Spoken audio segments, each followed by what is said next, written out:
Frisco tayo dadaan eh. Sa may tulay eh. Frisco eh. Sa Frisco tayo dadaan.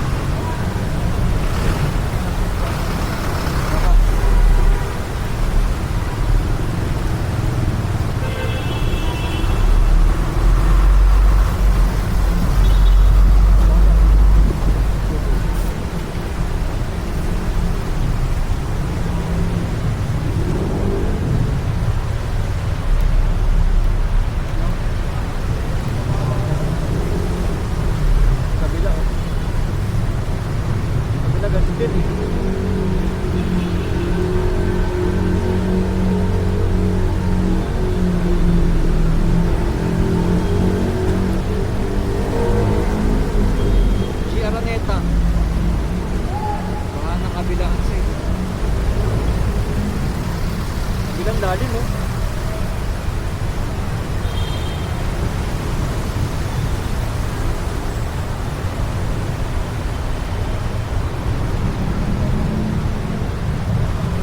O tara na.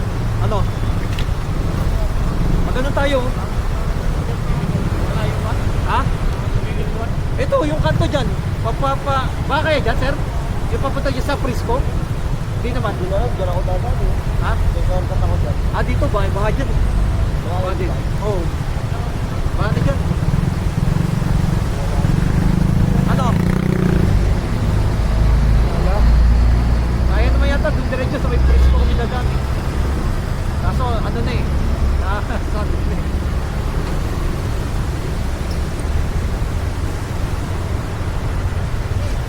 Tara. Grabe oh. Waterworld na.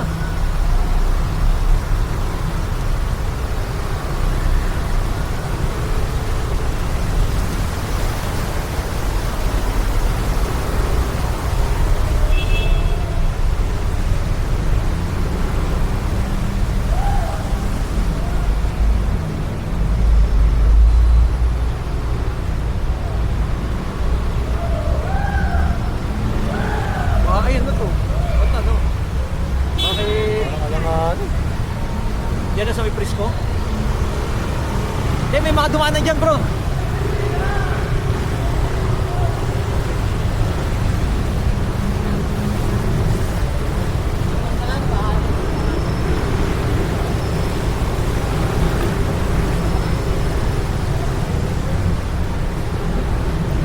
Ayaw nyo mamigay?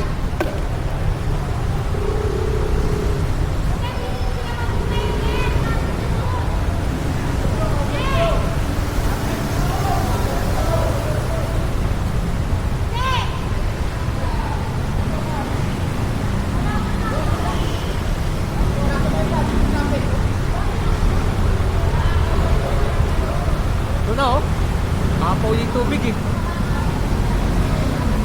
Bro, ayun oh.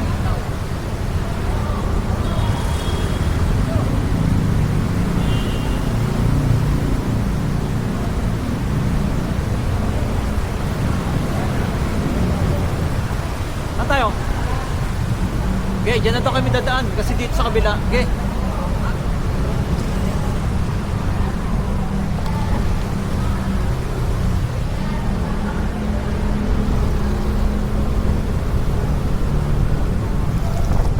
Ay, ganun din bro.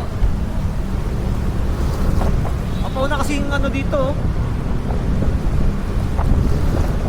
Mataas? Ah, malalim.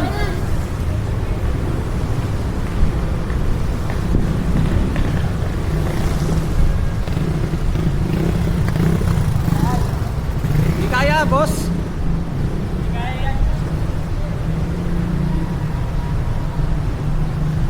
Bro, malalim daw. Eh, stranded sila. So, hindi tayo pumasok dun. Ha?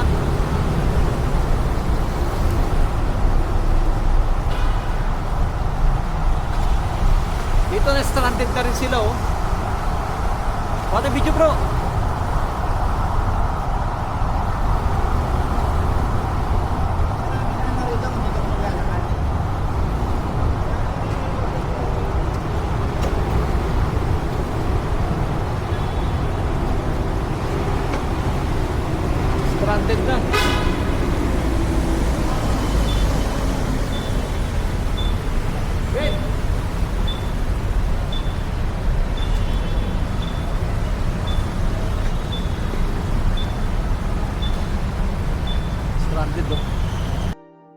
Guys, ito po yung drone shot natin dito sa may G. Araneta. Ayan o. Dito lang po yung sa may Del Monte Avenue. Kitang-kita nyo po, dito ay not possible na ng bagyo, no? At ito yung drone shot natin. Di na po makadaan yung mga motor po dito. Yung mga malalaking sasakyan na lang po mga nakakadaan. Nakita nyo si ate, naglalakad na lang, oh. Dito yung right side na stranded na po yung ibang mga sasakyan dyan. Kaya malalim po, no? Dire-diretso yan, papunta po doon. Ayan, no? Yung mga kotse na lang po mismo yung nakakadaan pa, mga malalaki. Pero yung mga mababa ay hindi na po sila talaga pwedeng dumaan dito. And dahil umapaw na po mismo yung ano po dito, yung pinaka-ilog. Kaya ganito po ang sitwasyon dito. Yan, ito po yung laging nararanasan dito lalo na pag may bagyo. At banda doon sa unahan, mga lagpas sa baywang na po ang ano, no? Hanggang dibdib, dire-diretso pa doon sa may Shell. Palabas po ng Manila. Ayan, salamat sa mga nag-like, nag-share, nag-follow ng ating pinaka-latest update natin. Etong left side na yun, papuntang Prisco yan. Ito, dito lang yan sa may Osmeña High School. Ayan, kitang-kita nyo yan.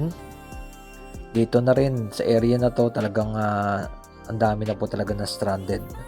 Yan, like and comment and share kung ano masabi nyo po dito. Nagtuloy-tuloy ang pag mga bagyo at baha ay ganito ang mga nararanasan dito sa may G. Araneta. Yan po ang ating pinaka-latest update natin sa ating mga viewers. Maraming salamat sa inyo lahat dyan. And keep safe palagi and God bless. Siyempre, ingat-ingat po at mabuhay ang ating bansang Pilipinas na sana'y masolusyon na po yung mga flood control at mawala na po yung mga koreksyon na nangyayari sa ating bansa. Isa sa mga nagpapahirap dyan sa ating mga kababayan. Yang mga korupsyon.